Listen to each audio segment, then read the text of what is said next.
Tentu masyhur sekali ya di antara yang difahami semua ulama bahwa Quran itu bisa mensyafaati ya. Masyhur sekali bahwa Quran itu bisa apa?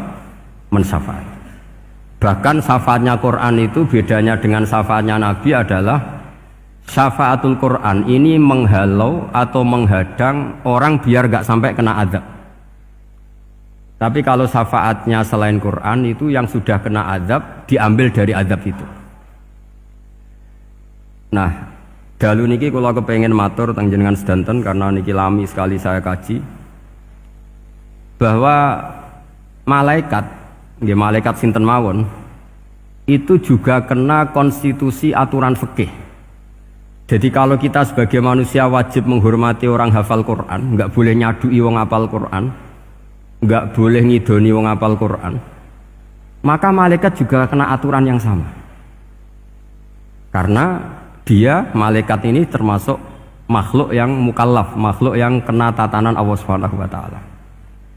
Sehingga Rasulullah SAW dawuh surat Tabarok disebut Al-Munjiyah, Al-Waqiyah, surat yang bisa menyelamatkan yang hafal dari siksa kubur.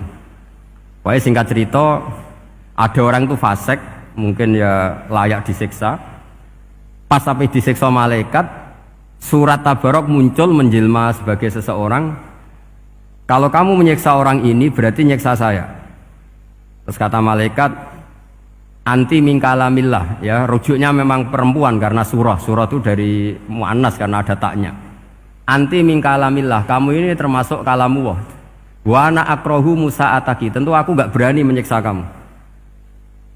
Ya terus berdebat kata malaikat, ini orang nggak bener, ini orang fasik, saya harus mukuli dia. Kata surat Tabarok, sak fasik-fasiknya aku itu neng hati ini, kena nyiksa dekne nyiksa aku. Wahnya debat karena nggak ada mahkamah konstitusi.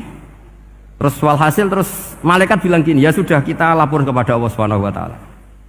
Lapor, akhirnya surat Tabarok ini cerita ke Allah, ya Allah, ini orang setiap kali datang ke saya dari sekian surat-surat yang ada di Quran, orang ini milih saya, yang dipelajari ya saya, yang dihafalkan juga saya. Ini kata surat Tabarok kepada Allah.